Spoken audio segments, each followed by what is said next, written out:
Hey guys, it's Teely Talks, and it's time to shut your mouth wide open.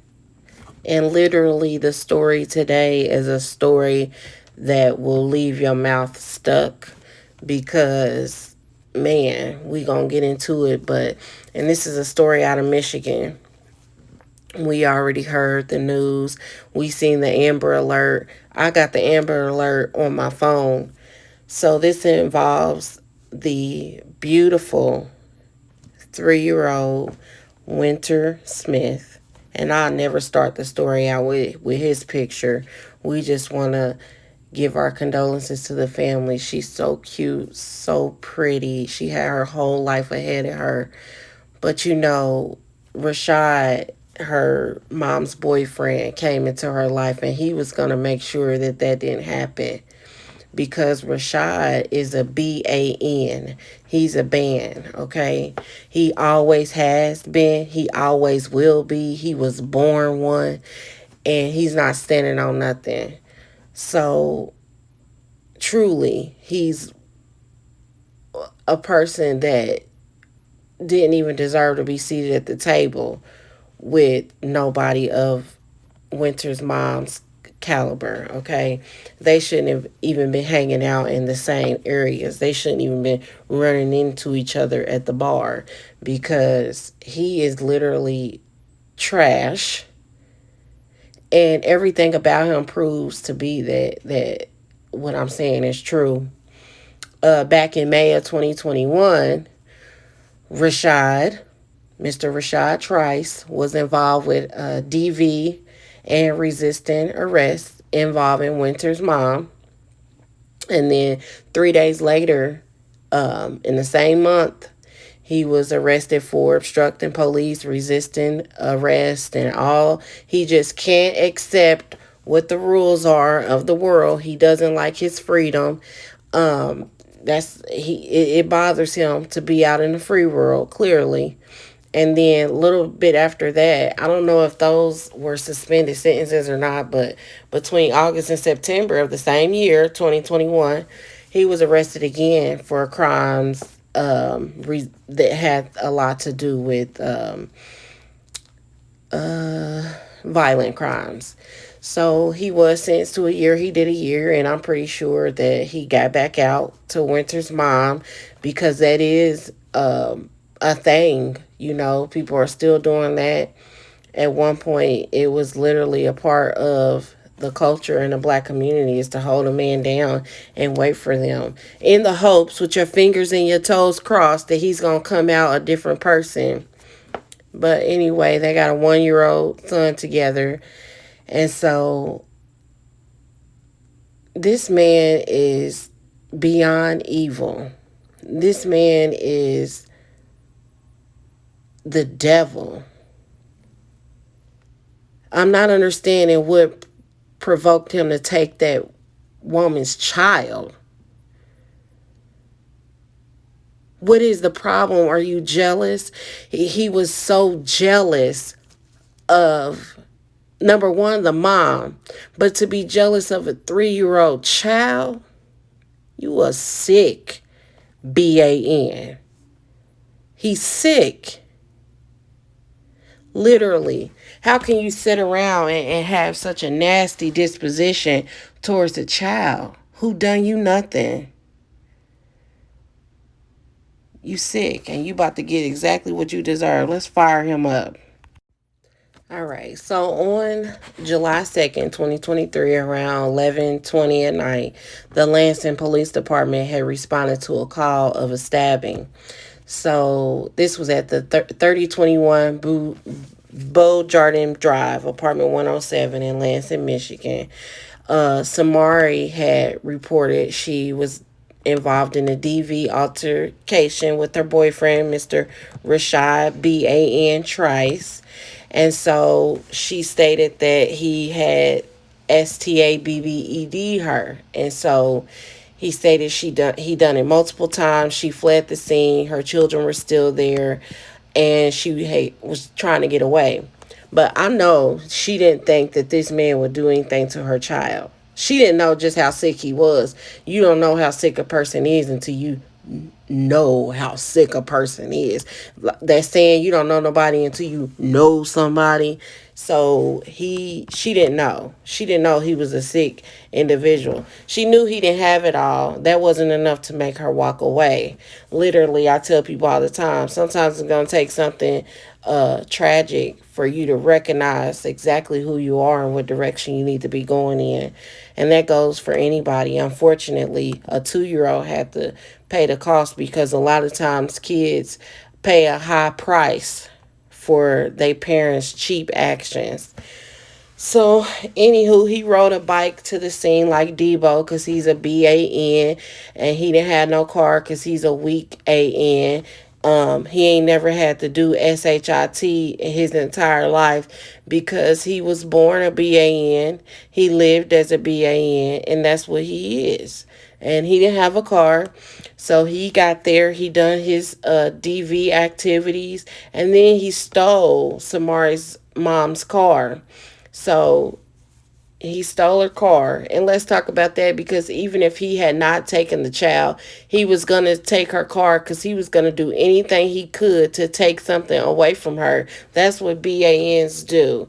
They make sure that they show up on the scene and they cause chaos and confusion so that you know that they make sure you know that they are hurt instead of using their words because, you know, BANs don't have it in them to use their words because they don't know how to accept the things that they cannot change, and they just can't communicate with the outside world because they don't know how. They've never been taught to, and they never will. They belong in certain places, and he's about to get his new location here shortly.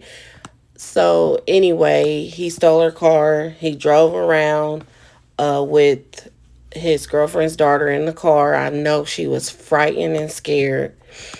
And then, you know, when I say he never really had to amount to anything, he's always been a BAN because his uncle texted him along the route saying, you know, I love you, man. Just come back.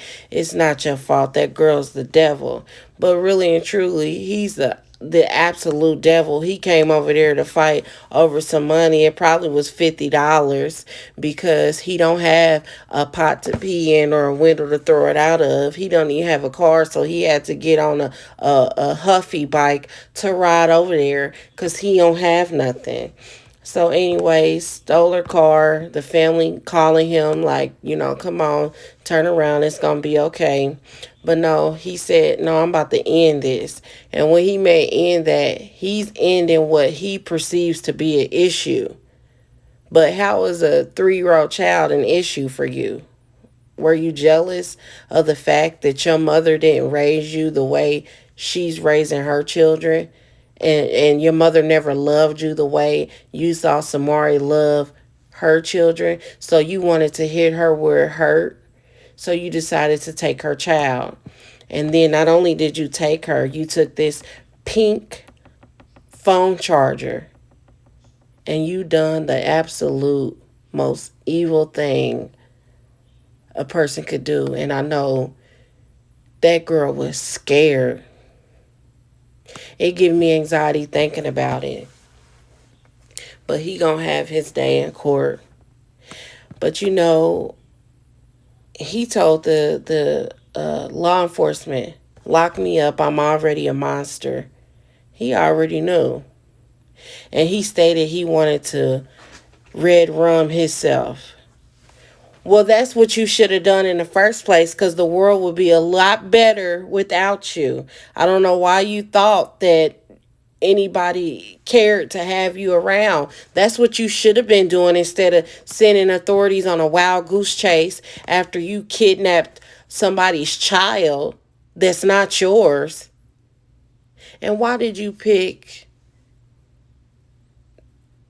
up her child and walk out that door? Why? It doesn't get no evil than that. But you know, he has been charged federally because he kidnapped a minor and it resulted in death. So he's been charged federally, and the death penalty is on the table, meaning that if he's convicted, which we know he will be, he is facing the death penalty. And they don't play with federal death penalty. It's automatic. Like, soon as court was over, they would take you out back and have the firing squad ready. But, due process, and this is just a sad story. And I just wanted to show a few things, a few images of the inside of the vehicle, and just some video footage at the end of what transpired up until him being caught. It's just a sad situation, and I really feel bad for everybody involved. I pray for the family. And I pray for the mom and dad that lost their beautiful baby.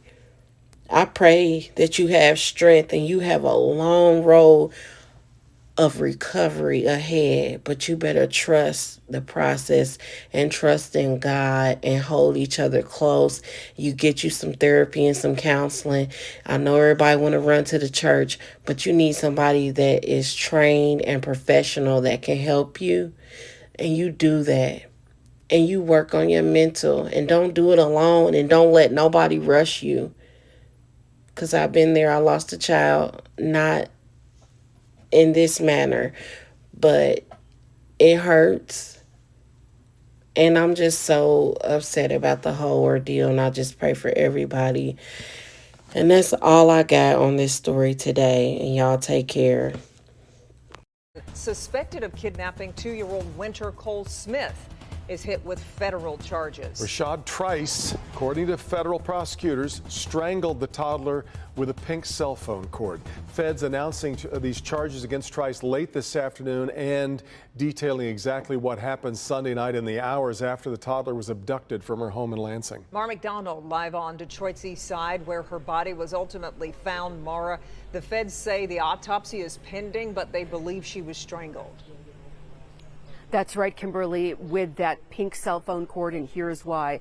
That pink cord was found on Wynter here in this alley. It was also found in the car that Rashad Trice was driving. Let me take you through everything that the feds are saying at this hour. Federal prosecutors detailing their evidence in a thorough complaint. Sunday night, according to them, Wynter was snatched by Trice after he and Wynter's mother, Samari Cole, had gotten into a terrible fight over money. According to the complaint, Cole stabbed him in self-defense, and he then stabbed and sexually assaulted her. Cole ran to get help, leaving Wynter in the apartment along with her 1-year-old son. Trice isn't the father of Wynter. He is the father of Cole's 1-year-old son. When police got there, the 1-year-old was still in there, but Trice had taken Wynter, stolen a car, and was on the road. When the Amber Alert went out, Trice's family reached out to him on the phone. This text exchange was included in the charging document. It's Trice's uncle telling him he loves him, he can help him, and blaming Cole for everything. As you can see, Trice tells him he needs to end it all. Pictures from the Impala he stole show remnants of the pink cell phone cord. The remainder of that cord was found on Wynter when her body was found in this alley. Back here live, we are expecting to have a family vigil for Wynter out here where she was found, expecting to have the paternal side of her family out here, primarily. That's A.J. Smith and his family who live down here in Metro Detroit. And something else, Kimberly and Devin, to consider. These are federal charges leveled by the U.S. Attorney in the Western District of Michigan, and that makes a critical difference here because it means that if Trice is convicted, the death penalty is on the table for him. We're live on Detroit's east side. I'm Mara McDonald, Local 4. That's such an important distinction to note. All right, Mara. Well, Karen Drew is working on another angle of this story for Monday's newscast. Her investigation giving us an inside view of the manhunt and the arrest of Rashad Trice. It's the video everyone will be talking about. He just tried to swerve at his car. Only on Local 4, the chase to find Wynter Smith. Hands up, we got him at gunpoint. This is the vehicle. Watch for yourself how police track down the suspect. Get the car! Change him! The search of the car. Where's the baby?